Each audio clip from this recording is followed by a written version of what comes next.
Hello student, today we are going to discuss class 10th exercise 13.2 question number 3rd. A gulab jamun contains sugar syrup up to about 30% of its volume. एक गुलाब जामुन है, उसके अंदर उसकी volume के अंदर 30% sugar syrup है. Find approximately how much syrup would be found in 45 gulab jamun से. हमें कितना लगभग कितना शुगर सिरप हमें मिलेगा 45 गुलाब जामुन के अंदर. अगर एक गुलाब जामुन के अंदर की वॉल्यूम के अंदर 30% शुगर सिरप है तो ऐसी 45 गुलाब जामुन के अंदर कितने परसेंट शुगर सिरप, कितना शुगर सिरप हमें लगभग मिलेगा. Each shape like a cylinder, जिस जहाँ पे हर एक गुलाब जामुन की जो शेप है वो सिलेंड्रिकल है विद 2 हेमिस्फेरिकल एंड्स, और उस सिलेंड्रिकल शेप के दोनों एंड्स पे हेमिस्फीयर है, दोनों एंड्स हेमिस्फेरिकल है. विद लेंथ 5 सेंटीमीटर, जिसकी लेंथ है 5 centimetre and diameter is 2.8 centimetre, और डायामीटर है हमारे पास 2.8 सेंटीमीटर. सबसे पहले हम एक गुलाब जामुन की शेप बनाते हैं जो हमें क्या दी गई है, हेमिस्फेरिकल एंड्स के साथ सिलेंड्रिकल शेप है. सपोज ये हमारा गुलाब जामुन है. स्टेटमेंट के according 2 hemispherical ends with 2 hemispherical ends. इसकी जो टोटल लेंथ है वो हमारे पास 5 सेंटीमीटर, 5 सेंटीमीटर इसकी टोटल लेंथ है हमारे पास. अब देखिए जो डायमीटर है इस गुलाब जामुन का वो कितना है 2.8. हेमिस्फीयर ये वाला डायमीटर और ये वाला डायमीटर हमारे पास कितना है 2.8. मतलब यहाँ से लेकर यहाँ तक जो लेंथ है वो हमारे पास 2.8 सेंटीमीटर, ये हमारा डायमीटर है. जब हमारे पास डायमीटर 2.8 है तो हम डायमीटर का हाफ करके रेडियस फाइंड आउट कर सकते हैं, क्योंकि हमें टोटल जो गुलाब जामुन है हेमिस्फेरिकल एंड्स और सिलेंडर को इंक्लूड करके वो उसकी वॉल्यूम हमें फाइंड आउट करनी है. तो उसके लिए डायामीटर कितना हमारे पास 2.8 सेंटीमीटर. रेडियस हम निकाल सकते हैं,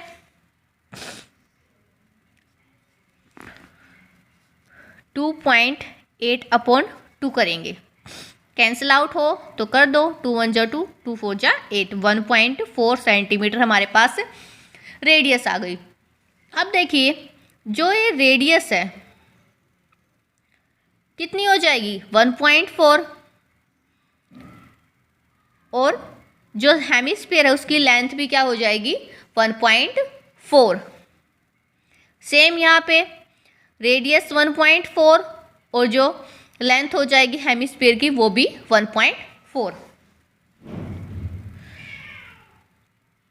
length of hemisphere is equal to radius of hemisphere.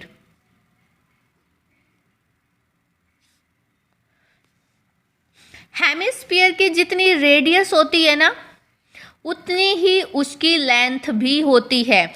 हमारे पास रेडियस 1.4 है तो इसकी लेंथ भी हमारे पास क्या हो जाएगी 1.4 हो जाएगी. यहाँ पे भी और यहाँ पे भी, क्योंकि यहाँ पे भी रेडियस 1.4 थी इसलिए इस हेमिस्फीयर की भी लेंथ क्या हो जाएगी 1.4.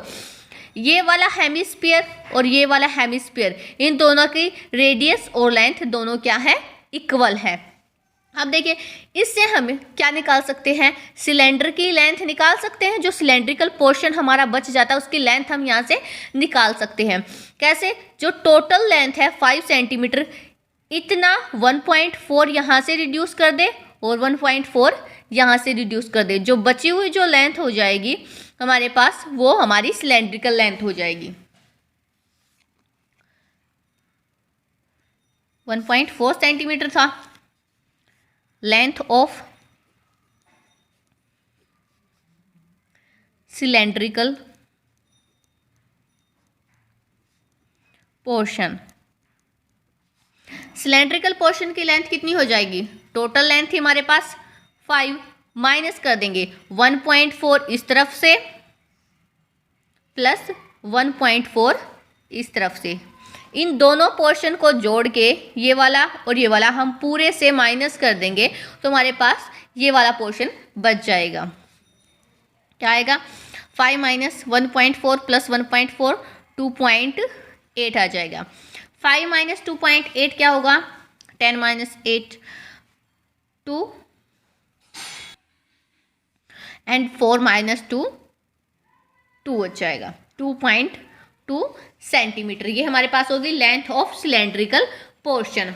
रेडियस हमारे पास थी सिलेंडर की 1.4, क्योंकि रेडियस और हेमिस्फीयर दोनों की ही जो रेडियस है वो हमारे पास 1.4 हमें गिवन है। हमें डायमीटर गिवन था लेकिन हमने डायमीटर का हाफ करके रेडियस निकाल ली। अब हम क्या करेंगे? टोटल वॉल्यूम फाइंड आउट करेंगे। Volume of 1 gulab jamun.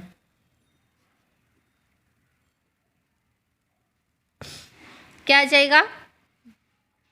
Volume of cylindrical portion की वॉल्यूम निकालेंगे और इन दोनों हेमिस्फीयर की वॉल्यूम निकालेंगे और तीनों को प्लस कर देंगे तो हमारे पास टोटल गुलाब जामुन की वॉल्यूम आ जाएगी। वॉल्यूम ऑफ सिलेंड्रिकल पोर्शन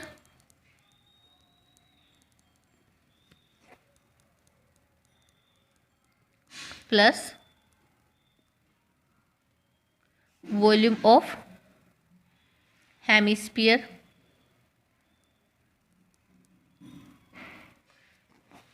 ये वाला hemisphere, next volume of this hemisphere, ये भी वॉल्यूम ऑफ हेमिस्फीयर। आप इसको अलग अलग ना लिख के इकट्ठा एक ही हेमिस्फीयर की वॉल्यूम लिख के उसको 2 से मल्टीप्लाई कर सकते हैं या फिर आप अलग अलग लिख सकते हैं, कोई दिक्कत नहीं है। अब वॉल्यूम ऑफ सिलेंड्रिकल पोर्शन हमारे पास क्या हो जाएगी? सिलेंड्रिकल पोर्शन की वॉल्यूम का हमारे पास क्या फॉर्मूला होता है? Pi r square h. Volume of hemisphere 2/3 pi r cube. Next भी volume of hemisphere 2/3 pi r cube. अब यहां से देखिए क्या क्या चीजें हम कॉमन ले सकते हैं। पाई कॉमन आ सकता है, तीनों टर्म्स के अंदर है। आर स्क्वेयर भी आ सकता है क्योंकि आगे आर क्यूब है दोनों के अंदर, तो आर स्क्वेयर तीनों से हम कॉमन निकाल सकते हैं। पाई आर स्क्वेयर क्या बचा यहाँ से? एच। यहाँ से 2/3 आर, क्योंकि आर स्क्वेयर रह गया, आर स्क्वेयर बाहर निकाल लिया, आर क्यूब था तो 1 आर हमारे पास बच जाएगा। सेम यहाँ से 2/3 पाई भी बाहर गया, आर स्क्वेयर बाहर आ गया तो 1 आर हमारे पास बच गया। पाई आर स्क्वेयर एच। देखो इन दोनों का एलसीएम अगर देखो, टर्म्स हमारे पास क्या है? सेम है, आर आर दोनों में सेम वेरिएबल है। 2/3 तो क्या हो जाएगा? 4/3 आर हमारे पास आ जाएगा। अब हम क्या करेंगे? फॉर्मूले के अंदर वैल्यू पुट करेंगे। करते हैं value put. Pi r square, pi की जगह 22/7, रेडियस हमारे पास क्या आई थी? 1.4 स्क्वेयर। एच किसका है यहाँ पे? सिलेंड्रिकल पोर्शन की बात हो रही है। सिलेंड्रिकल पोर्शन की लेंथ वो हमारे पास आई थी 2.2 प्लस 4/3। आर हमारे पास फिर से कितना है? 1.4। सिंप्लीफाई करते हैं। 22/7, 14 का स्क्वायर हमारे पास होता 196। पॉइंट लगा है तो पॉइंट लगा दिया हमने, क्रॉस करके फिर से आगे वैल्यू लेते हैं, एलसीएम ले लेते हैं। 2.2/1 कंसिडर कर लेंगे एलसीएम लेंगे, 1 और 3 का एलसीएम 3 आना है, 3 2 जा 6, 3 2 जा 6.6 plus 4 into 1.4 as it is रहेगा। सिंप्लीफाई करते हैं आगे, 22/7 इंटू 1.96 इंटू 6.6, 4 इंटू 1.4 सिंप्लीफाई करेंगे इसे, 4 4 जा 16, 4 और 1 5 पॉइंट लगा दिया। थोड़ा और सिंप्लीफाई करते हैं, 1.96 एज इट इज़, दोनों टर्म प्लस में तो उनको प्लस कर दो, 6 6 12, 6 5 11 और 1 12 पॉइंट एज इट इज़। ये हमारी वॉल्यूम क्या आ गई, सेंटीमीटर क्यूब में। आप इसको यहीं पे मल्टीप्लाई करना चाहे तो यहीं पे कर लीजिए, वरना आगे मल्टीप्लाई करके सिंप्लीफाई करना चाहे तो आगे भी कर सकते हैं, क्योंकि हमें अब तक ये हमारे पास एक गुलाब जामुन की वॉल्यूम आई है और हमें 45 गुलाब जामुन की वॉल्यूम चाहिए। Volume of 1 gulab jamun